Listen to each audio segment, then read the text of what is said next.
Welcome to EST classes. My name is Subrat and today we will discuss the remaining section of chapter 3, that is demand. So, in our earlier class we have already discussed about what do we mean by demand, demand schedule, demand curve, determinants of demand and demand function. Any situation which is backed by the five element, that is desire for a commodity, willingness to pay, ability to pay with reference to a price and within a given period of time. If all these five elements are presented in a situation, then we term that behavior as demand. We term that want, which constitute all these five elements, we term that behavior as demand. Then demand schedule, different quantity demanded by the consumer at different price. When we represent those price and quantity relationship in a tabular form, that is known as demand schedule. And when we plot those relationship into a plane, we get our demand curve. And when we adopt individual demand schedule, we get our market demand curve, or summation of individual demand schedule give us market demand curve and market demand schedule. Then our determinants of demand, definitely other than price there are a number of factors which have a cause and effect relationship with demand. So all those elements are considered as determinant of demand. So there are individual demand determinant and market demand determinant. And when we represent those individual demand determinant or market demand determinant into a functional form, that is known as demand function. Today, the first thing, that is slope of the demand curve. So here is a schedule, price and quantity demand relationship. When price is 5, quantity demand is 1. When price is 1, quantity demand is 5. So when we express this relationship, here quantity in our x-axis and price in the y-axis. So suppose A, B, C, D and E are the four different points with different combination of price and quantity. At price 5, quantity demand is 1 and that situation is denoted by point A. So here A, B, C, D and E. Now, if the consumer changes his position from point A to B, then that change gives us the slope of the demand curve. So here change in price by change in quantity demand, that means this change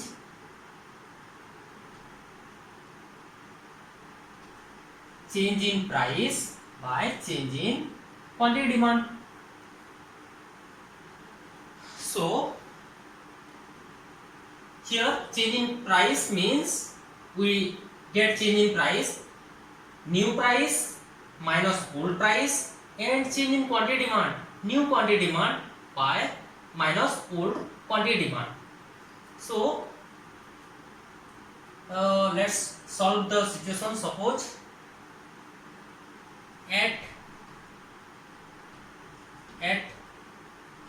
point B, suppose consumer shift from point A to B, then the slope of the budget line, we determine the slope of the budget line as new price minus old price. So new price is 4. Here we are determining at point B, so here the new price is 4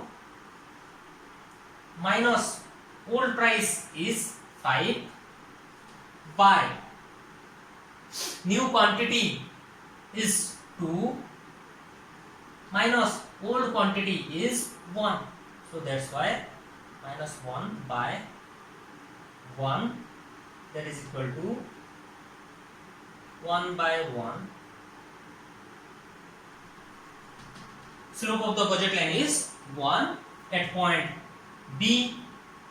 Likewise, as the rate of sacrifice is same, price change, and with the respect of price, the quantity demand change. So the slope remains same throughout the line. In case of linear, the slope remains same. Now, the second thing, law of demand. The law of demand was propounded by Alfred Marshall. According to this theory or law of demand, the principle of law of demand states that other thing remaining constant, there is an inverse relationship between price and quantity demand. That means if price increase, then quantity demand fall, and if price fall, then quantity demand increase, other thing remaining constant. There is an inverse relationship between price and quantity demanded, keeping other factor constants. So here we may write down the law as demand is a function of only price, and here we are taking all other factor, that is change in price of related goods, change in income, change in taste and preference, change in future expectation, change in price of complementary goods. All those components are taking here as constant. So now why we are taking assumption here? In any theory, we try to establish a relationship between 2 or 3 variables. So all other variables which are capable to influence that theory, we take all other variables as constants. Here, other than price, there are a number of factors which may create an impact over demand. So that's why to establish a strong relationship between price and quantity demand, we take all other factors as constant by way of assumption. That is, price of substitute goods do not change, means remains constant. Price of complementary goods remain constant. Income of the consumer remain constant. There is no expectation of change in price, and taste and preference of the consumer remain constant. So other than price, we take all other factors as constant.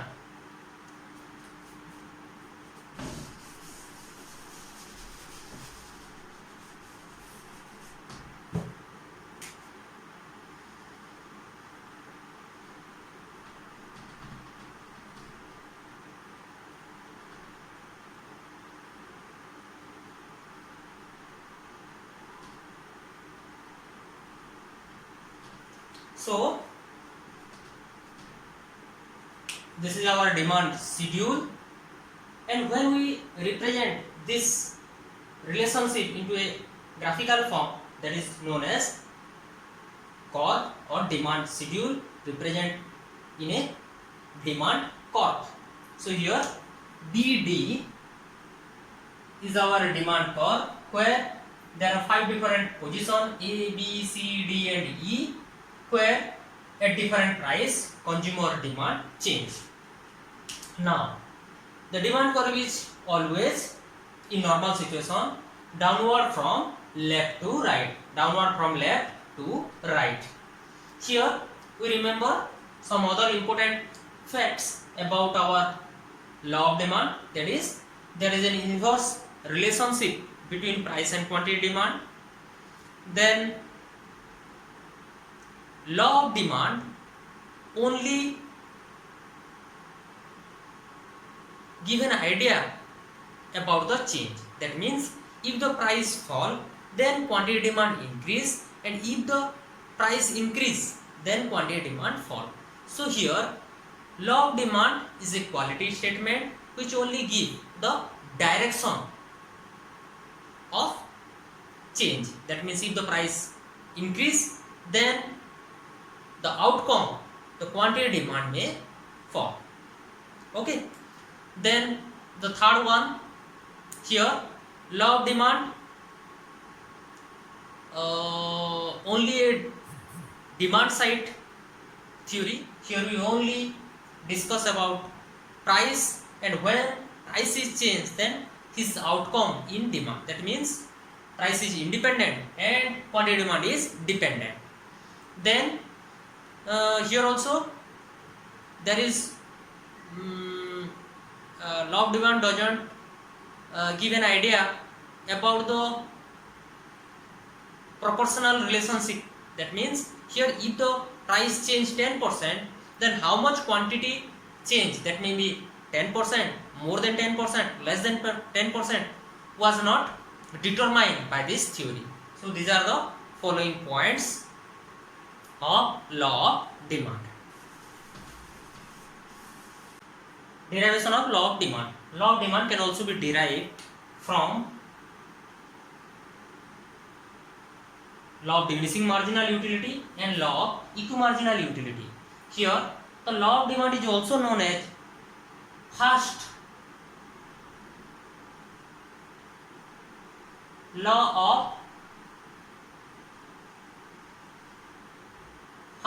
of purchase. The law of demand, which was given by Alfred Marshall, is also known as first law of purchase. According to this law, other thing remaining constant, there is an inverse relationship between price and quantity demand. If price increase, quantity demand fall, and if price fall, quantity demand increase. This law can also derive from law of equimarginal utility and law of diminishing marginal utility. So in our first case, law of diminishing marginal utility, the equilibrium condition is marginal utility is equal to price. So let's understand the behavior and how it derive the law of demand. How we derive law of demand? So if the price of a commodity fall, then definitely the marginal utility is greater than price, because marginal utility indicate our benefit and price indicate our sacrifice. If the sacrifice is less, that means our benefit is more. Under such situation, the consumer demand more and more of that goods, and when consumer consume more of that goods, its marginal utility fall, and it became established a situation where marginal utility equal to price. That means if price fall, then quantity demand or demand of that product increase. So it approve or affirm the law of demand. Again, if the price of a particular commodity increase, then marginal utility is less than price. Our sacrifice is more as compared to our gain. So here the consumer demand less amount of that goods, and automatically when the demand for that commodity fall or gradually decrease, then its marginal utility increase, and again which established marginal utility equal to price. So in both the situation, that may be falling price or increasing price, in both the situation definitely fall or rise in price. It established a inverse relationship between demand and established a point where, or at an equilibrium a point where marginal utility is equal to price. Then our law of equimarginal utility. According to law of equimarginal utility, the last rupees spent on both the commodity and the utility derived from last rupees spent on both the commodity is equal. If that is equal, then the consumer attain maximum level of satisfaction only at that point. So that's why the marginal utility of X by price of X equal to marginal utility of Y by price of Y is our equilibrium condition. Or it can also be written as marginal utility of X by marginal utility of Y equal to price of X by price of Y. So here in this situation, suppose the price of a commodity fall. In that situation, the consumer is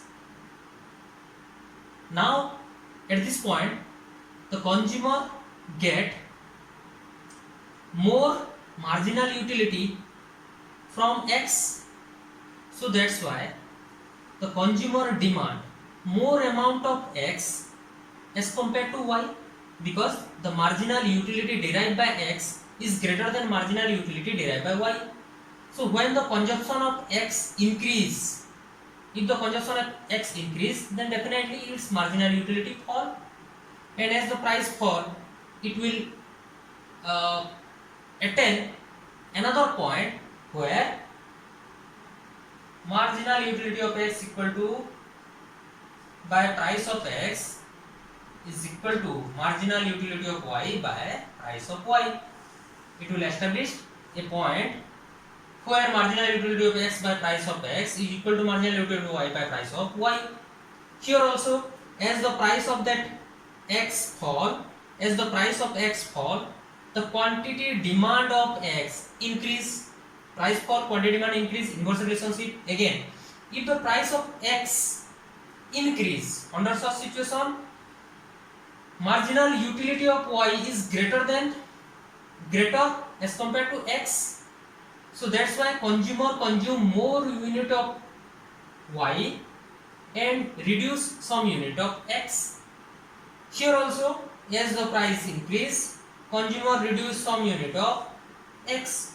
So that's why again here also establish a inverse relationship. As price increase, its quantity demand decrease, and again establish a point where marginal utility of X by price of X equal to marginal utility of Y by price of Y.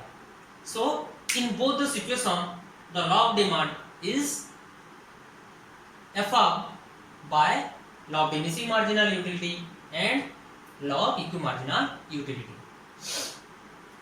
Now, reason for the law of demand.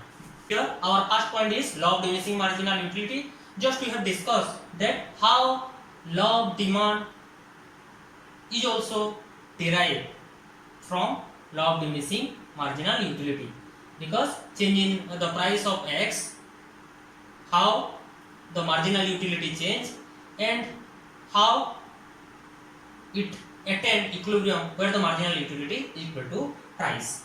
Then our second point, that is substitution. Suppose X and Y are the two commodities which are substituted with each other. So if the price of X increase, if the price of X rise, then under such situation some of its consumer shift their consumption from point X to point Y. So that's why the demand for Y increase. Due to a change in price of X, the demand for Y increase. Now our third important point is income. So here definitely, in case of income of the consumer, if the income of the consumer increase, then there is a change in demand. Here what we are discussing here is our real income. That means when the price of X fall, at that point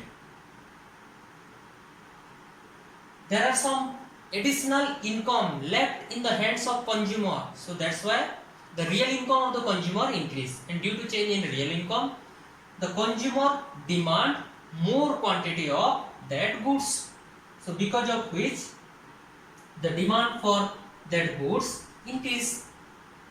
Due to change in price of X, the real income of the consumer change, and when the real income of the consumer change, that consumer redistribute that additional real income for the consumption of X. So that's why the demand for X increase. So that's why the shape of the demand curve is downward slope from left to right.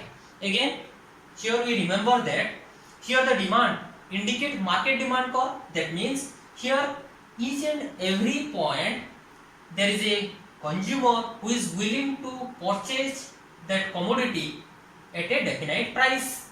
So if the price is A, then at that particular point all the consumer those who are demanding point B are unable to purchase because here the price is high.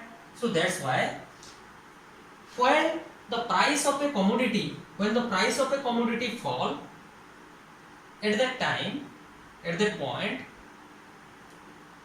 there are n number of consumers who are willing to consume that product, but because of high price they are unable to enter into the market.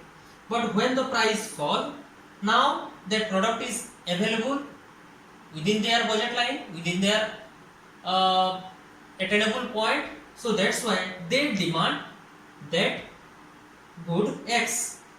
So that's why demand for X increase because of change in price of X. This is our fourth element, that is additional consumer. Because of additional consumer, the shape of the demand curve is downward sloping from left to right. As price fall from 5 to 4, there are more number of consumers who are willing to